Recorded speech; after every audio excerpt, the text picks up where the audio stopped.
Olá lá, sejam bem-vindos a mais um episódio de Reality Check Leadership Podcast. Hoje o meu convidado é José Pestana e vamos falar de liderança na vida real.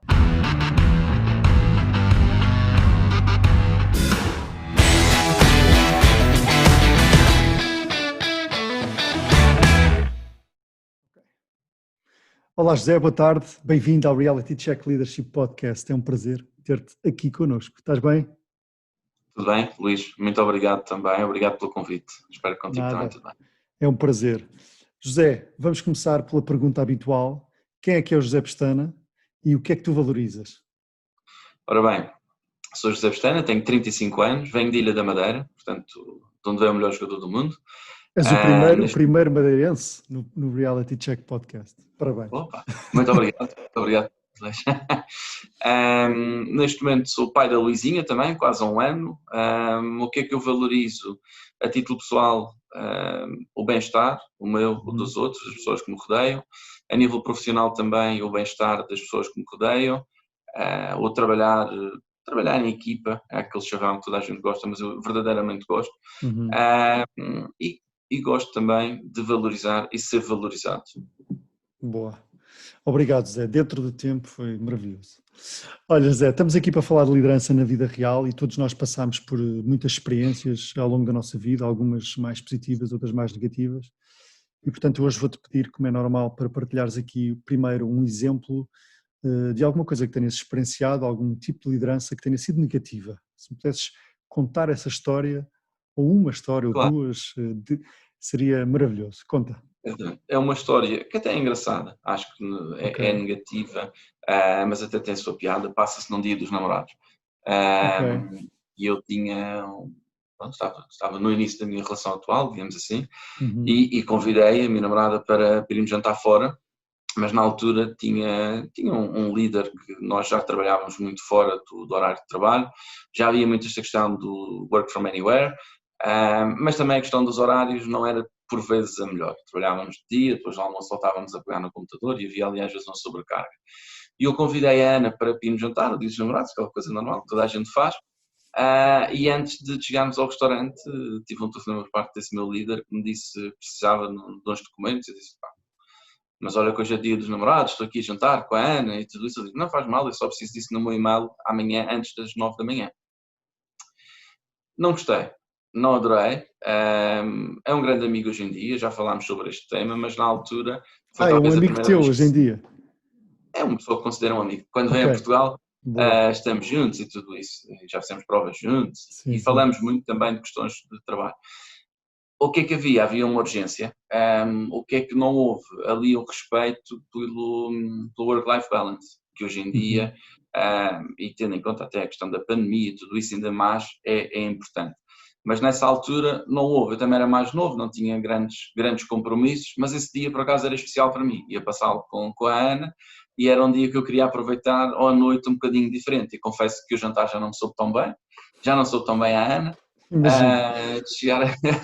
chegar a casa e trabalhar era o normal, mas nesse dia por acaso doeu-me um bocadinho e essa é talvez a história que eu possa partilhar assim, que tenha sido mais chatinha, digamos assim, no que tem a ver com a liderança. Todas as outras é sempre aquelas questões mais genéricas de criarem expectativas que depois não são cumpridas ou até aliciarem-te com temas que tu corres, perdão uma expressão, com uma cenoura à tua frente, mas nunca chegas à cenoura. Existe também muito esse tipo de incentivos que depois acabam por não ser reais, mas factual foi essa história que me marcou e que me fez pensar que temos que dar o mesmo valor ao que é vida, ao que é trabalho e ao que é o equilíbrio. Diz uma coisa, tendo em consideração que seria uma urgência, haveria alguma forma que ele pudesse ter partilhado isso contigo e que tu percebesses, ok, de facto ele está-me a pedir isto em último recurso. Achas que isso poderia ter mudado alguma coisa, a forma como ele falou? Sim, é uma pessoa muito assertiva,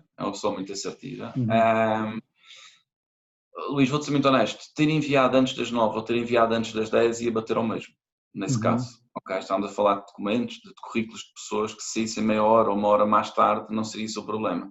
Teria-me dado a oportunidade de jantar descansado, teria-me dado a oportunidade de dormir descansado e no dia seguinte talvez eu acordaria mais cedo, faria o que tinha para fazer e entregava. E talvez ainda há horas. Acho que essa chamada, antes de um jantar, podia ter sido evitada, ou até ter sido feita de uma outra forma, ou até um terceiro caso que é, após eu ter dito, olha, estou nesta situação, etc, etc, podiam-me ter, olha, então está bem, então amanhã falamos, amanhã aproveita, Exato. amanhã então se não te chateares às 8 eu ligo, ou qualquer coisa, em vez de ser às 9 e tratamos disto. Acho que tudo se consegue, é preciso haver boa vontade, consideração e respeito. Exatamente, eu fiz exatamente a pergunta porque eu acho que a forma como nós comunicamos e como nós dizemos as coisas, mesmo que seja muito difícil, faz toda a diferença. Eu lembro-me de ter um dia pedido a um colaborador, uma pessoa da minha equipa, para ele adiar a lua de mel dele. Ok? Isto custou-me horrores, mas a verdade é que aconteceu, ok? Aconteceu e foi explicado e a relação ficou espetacular, toda a gente percebeu, inclusivamente ele e a sua nova esposa, mas a forma como nós partilhamos estas coisas difíceis e o contexto acho que fazem toda a diferença. Mas é giro como é que tu imediatamente percebeste, epá, fogo, logo agora, se calhar bastava a forma como ele tivesse dito, que teria sido algo totalmente diferente. Exato. E existem urgências e urgências, Luís. Claro, claro que sim. Conhecendo como conheço, para teres feito isso, também não deve ter sido uma conversa fácil, nem para ti, nem para a pessoa que vi. É porque era uma questão mesmo de vida ou morte, digamos assim. Portanto, todos nós já passámos por isso, creio eu. Todos nós já adiámos fins de semana, férias, antecipámos, atrasámos, seja o que for. Eu inclusive já tive que fazer há cerca de 2 anos férias sozinho, devido à Ana ter mudado de trabalho. Não houve qualquer tipo de problema, não há qualquer tipo de stress, toda a gente consegue gerir bem o seu tempo. É mesmo uma questão, exatamente como tu dizes, a forma como comunicamos. Boa. Ok, obrigado por essa partilha, ainda por cima super pessoal, no Dia dos Namorados. Vamos agora a uma partilha, uma história que gostasses de falar sobre e que tu consideras ter sido um exemplo de liderança positiva.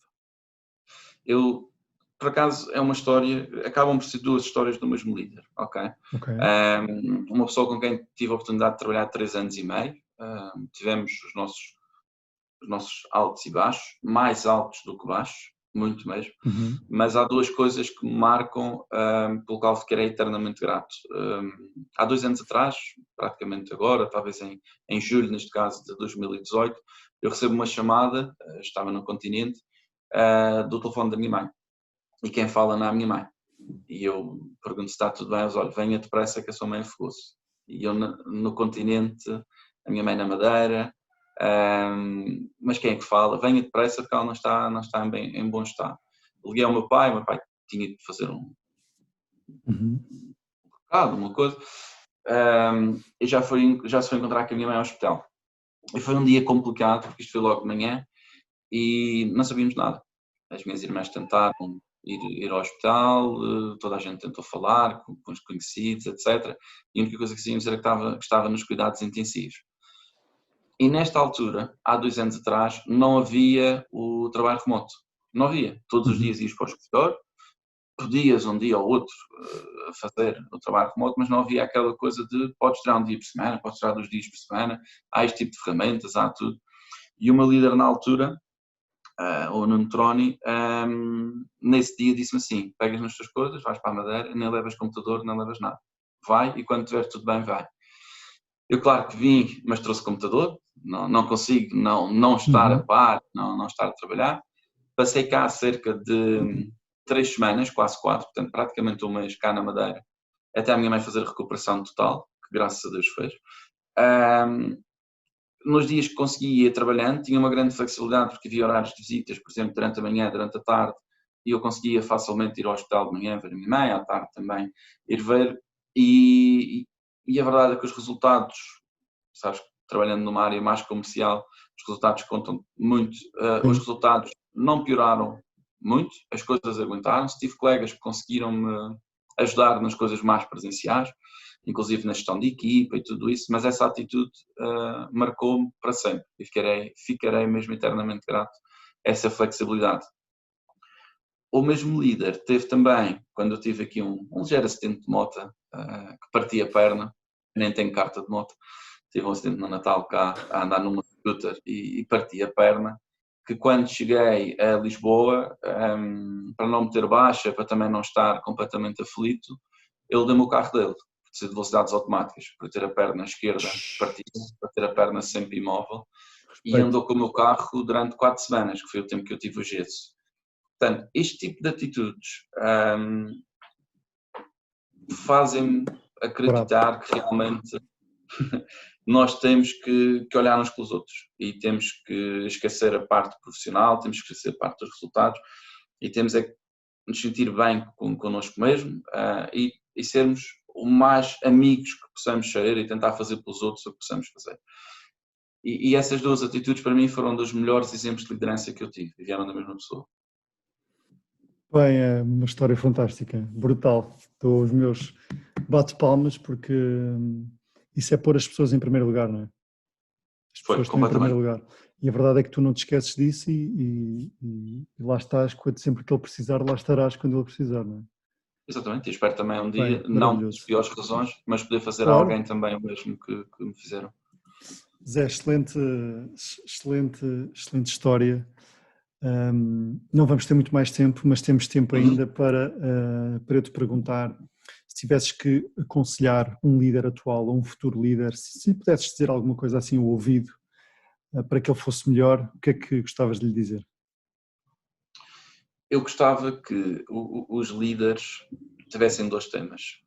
Um deles é nunca nos podemos esquecer de onde é que vimos, porque tu podes ter uma liderança inata, mas hás de vir sempre de um posto inferior, ou a maior parte das vezes irás de um posto inferior, até subir a líder, diretor, como o quisermos chamar. Portanto, não nos podemos esquecer que um dia já tivemos um chefe e havia certos temas que podíamos não gostar desse chefe e que nós achámos, quando for chefe, vou fazer isto.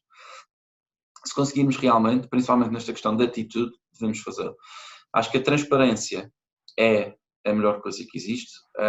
Um líder tem que lidar pelo exemplo. Portanto, não digo, no meu caso específico de recrutamento e seleção, o meu diretor terá que fazer entrevistas tal como eu, mas terá que mostrar o empenho, ou terá que mostrar noutras áreas o empenho que quer que nós tenhamos.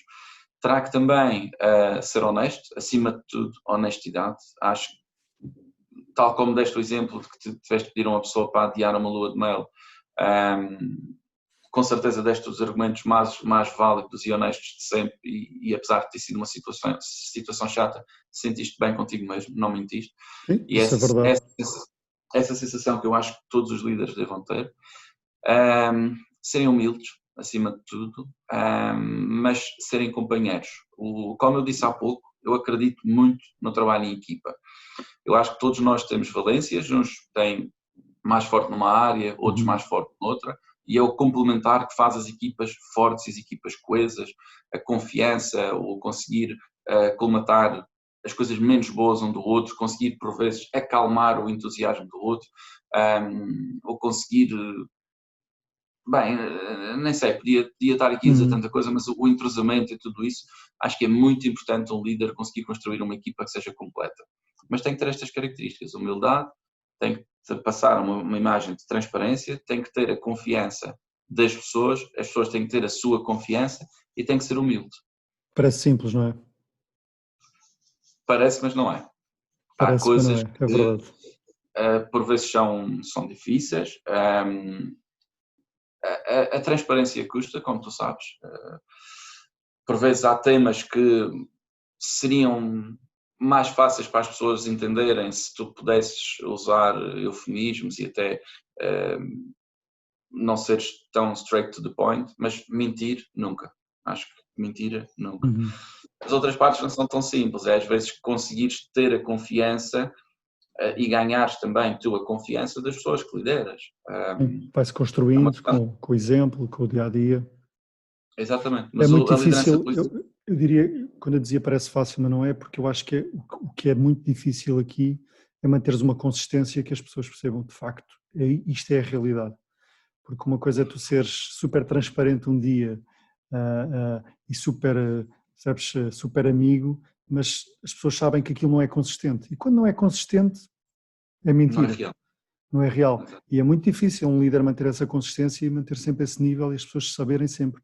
Para ele me estar a pedir isso, como tu dizias, para ele me estar a pedir no dia 14 de fevereiro, se tu soubesses já à partida como é que este líder é, não é? Se tu sabias, para ele me estar a pedir no dia 14 é porque há alguma coisa grave. E quando tu percebes, não é grave, obviamente que quebra-te aí um bocadinho essa consistência e ficas Claro. mais tocado. Acho que todas as pessoas, ao criar uma relação, seja com colegas, com diretores, seja com subalternos, têm que mostrar que conseguem fazer o extra mile e que estão dispostos a fazê-lo, se assim for. E que mesmo não queiram dar para receber em troca, têm que saber que se for preciso, as pessoas irão fazê-lo por si. Yeah. Por isso isto vai sempre bater ao mesmo. A forma como comunicamos, a forma como tentamos inspirar os outros, para mim é o mais importante. Agora há um tema que é, um líder tem que ser consistente, mas um líder, como qualquer pessoa, não está todos os dias no seu melhor. Claro. Como também as pessoas que estão abaixo não estão todos os dias no seu melhor. E isto aqui, com o tempo, tem que haver a compreensão de quem o rodeia para hoje está num dia que talvez seja melhor não falar neste tipo de assunto A, B ou C, porque a resposta pode ser mais negativa do que positiva. Vou antes a falar em assuntos positivos para tentar puxar para cima. E, mesmo sendo líder, não vejo mal nenhum de uma pessoa que está abaixo, hierarquicamente, perguntar: estás bem, precisas de alguma coisa? Sim, de todo. Queres sentar, queres falar? Tocaste em temas brutais e são exatamente a verdade. O líder não vai conseguir estar sempre no seu top game e há alturas em que tem que haver compreensão de todo lado.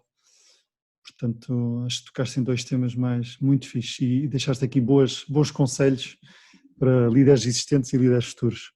José, nós não vamos ter muito mais tempo. Eu queria te agradecer o facto de teres estado aqui presente mais um episódio. Obrigado pelas tuas histórias, obrigado pelos teus conselhos e desejo um beijinho, manda um beijinho para a tua Luizinha e para a tua Ana e um grande abraço para ti. Saudades. E todo o sucesso para ti e para toda a gente com quem tu trabalhas. Luís, muito obrigado de levar esta tua iniciativa. Acho que vão ser episódios mesmo muito giros, acho que são temas interessantes e acima de tudo agradecer-te a oportunidade de participar. Ok? Nada, portanto, é um prazer. Obrigadíssimo. Cumprimentos aí para casa também. Grande abraço, Zé. Fica bem. Obrigado. Tchau, Até já. valeu.